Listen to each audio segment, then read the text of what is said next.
Hello guys, welcome to my channel. आज हम करेंगे class 12 business studies and topic है हमारा organisational structure of SEBI.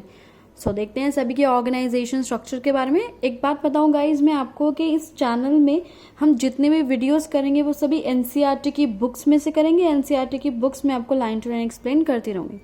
So start करते हैं हमारी video. As SEBI is a statutory body. SEBI एक स्टैटूरी बॉडी है, ये सबको पता है। स्टैटूरी बॉडी से इधर मतलब है कि ये पार्लियामेंट के द्वारा बनाई जाती है, उसमें एक एक्ट पास किया जाता है, उसके थ्रू कोई भी जो है बॉडी बनती है या जो भी कंपनी या जो भी आती है उसको स्टैटूरी बॉडी बोलते हैं। There has been a considerable expansion in the range and scope of its activities. यानी उसका जो एक्टिविटीज़ है, उसका जो रेंज है, मतलब एरिया बोल सकते हैं हम, या उसके फंक्शंस हैं, वो दिन पर दिन एक्सपेंड हो रहे हैं। सेबी को सबको पता है शेयर मार्केट, अपना स्टॉक मार्केट कितना बढ़ रहा है, लोग इंटरेस्ट लेते हैं उसमें पैसा इन्वेस्ट करने में आजकल।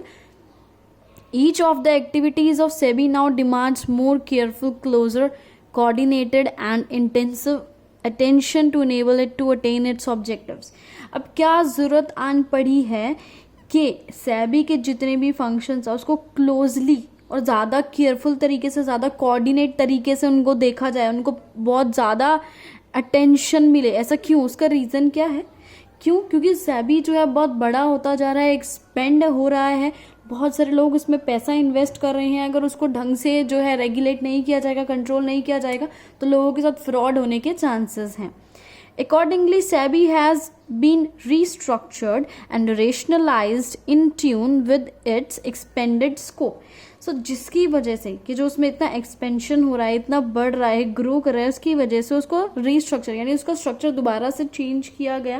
यहाँ पे स्ट्रक्चर चेंज करने मतलब ये नहीं बिल्डिंग चेंज कर रहे हैं, यहाँ स्ट्रक्चर चेंज करने से मतलब डिपार्टमेंट्स वगैरह, उसकी वर्किंग स्टाइल, ये सब चीज़ें चेंज करी जा रही है। It has decided it's activities into 5 operational departments. और अब क्या डिसाइड किया गया है, जो नया स्ट्रक्चर है इसके अकॉर्डिंग सेबी में पूरे 5 डिपार्टमेंट होंगे, 5 अलग अलग डिपार्टमेंट बनाए जाएंगे और हर एक डिपार्टमेंट का हेड कौन होगा? एक एग्जीक्यूटिव डायरेक्टर। ठीक है, ये 5 डिपार्टमेंट तो एक अलग चीज होगी। इसके अलावा एक हेड ऑफिस है, वो तो मुंबई में है ही है, उसको काउंट नहीं करना, वो एक अलग हो गया। उसके अलावा 5 डिपार्टमेंट हैं। आगे देखते हैं। सेबी हैज और क्या किया सेबी ने? उसने अपने रीजनल ऑफिसेज भी खोले हैं, हेड ऑफिस के साथ साथ कोलकाता में, चेन्नई में, दिल्ली में, ताकि वो इन्वेस्टर्स के जो कंप्लेंट्स हैं उनको सुन सकें, उनसे डील कर सकें। और साथ में जितने भी इशूअर्स हैं, यानी जो कंपनीज हैं जो शेयर्स इशू करती हैं यहाँ पे, और इंटरमीडिएरीज यानी ब्रोकर्स वगैरह हैं, और जो भी जितने भी स्टॉक एक्सचेंज है इन सब रीजन में, वो एक साथ मिलकर काम कर सकें। ठीक है, आगे देखते हैं। SEBI has also form 2 advisory committees. अभी सेबी में 2 एडवाइजरी कमिटी होगी। एक होगी आपकी प्राइमरी मार्केट एडवाइजरी कमिटी और एक होगी आपकी सेकेंडरी मार्केट से रिलेटेड। ठीक है, 2 कमिटीज आपकी हो गई।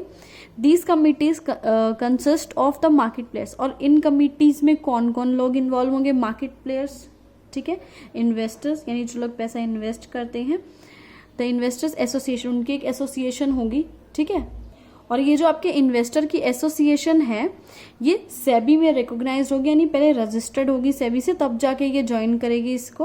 और साथ में कुछ एमिनेंट यानी कुछ फेमस पर्सन कैपिटल मार्केट से, कुछ फेमस पर्सन, एमिनेंट पर्सन्स भी इसमें पार्टिसिपेट करेंगे।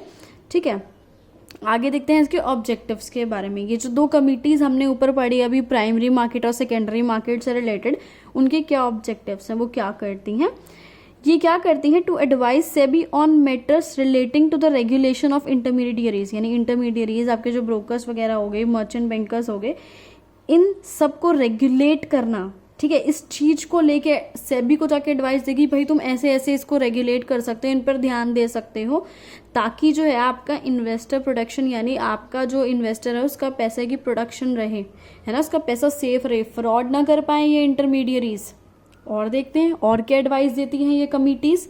To advise SEBI on issues related to development of primary market in India. यानी अपने इंडिया में जो प्राइमरी मार्केट है, प्राइमरी मार्केट वो होती है जहाँ पे न्यू शेयर्स इशू किए जाते हैं।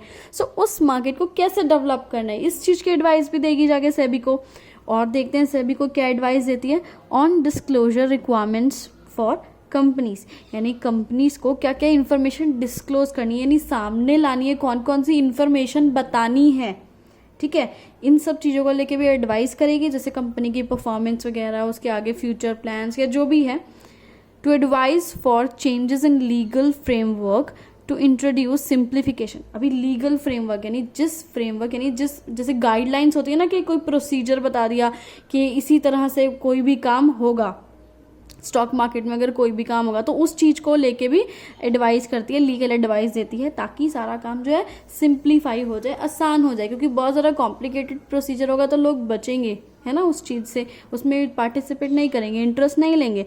इन transparency in the primary market, और ट्रांसपेरेंसी भी आए आपकी प्राइमरी मार्केट में, यानी सब कुछ फेयर तरीके से हो, क्योंकि सब कुछ अब क्या हो गया, ऑनलाइन हो गया है। और देखते हैं क्या करती है। To advise the board in matters relating to the development and, यानी और किस चीज़ के लिए एडवाइस करती है कि डेवलप कैसे किया जाए और रेगुलेट कैसे किया जाए आपका सेकेंडरी मार्केट। प्राइमरी मार्केट को लेके भी हमने अभी ऊपर पढ़ा था, और साथ में सेकेंडरी मार्केट को भी कैसे डेवलप और रेगुलेट करना है, वो सब भी उस चीज़ की भी एडवाइस देती है। आगे देखते हैं। These committees are however non-statutory in nature। non-statutory होती है, स्टैटूटरी होती है जो पार्लियामेंट बनाती है, लेकिन नॉन स्टैटूटरी होगी जो पार्लियामेंट नहीं बनाती है। गवर्नमेंट के सिर्फ एक एक्शन से, गवर्नमेंट ने बोला ऐसे एक बॉडी बना दो तो वो बन जाती है बस। And the SEBI is not bound by the advice of the committee. अब इसमें एक छोटी सी लाइन है जो बहुत इंपॉर्टेंट है। इसमें क्या लिखा हुआ है कि सेबी बंधी हुई नहीं है उनके एडवाइस से, कि इन दोनों कमिटीज ने एडवाइस दी तो सेबी को बिल्कुल माननी है, वो पत्थर की लकीर हो गई, ऐसा बिल्कुल नहीं है। सेबी की मर्जी है उस बात को एक्सेप्ट करें ना या ना करें।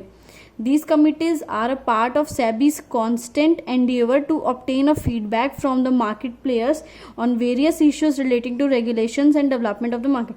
ये सिर्फ क्या करेगी, फीडबैक प्रोवाइड कराती है कि जो भी इश्यूज हैं कैसे रेगुलेट किया जाए, कैसे डेवलपमेंट किया जाए, है ना, इन सब से जो है रिलेटेड वो सिर्फ सलाह दे सकती है, लेकिन फोर्स नहीं कर सकती है सेबी को कि भाई मेरी बात तुम्हें माननी ही पड़ेगी। इसी के साथ आपका टॉपिक खत्म हुआ। Thanks for watching this video. Please like, share and subscribe.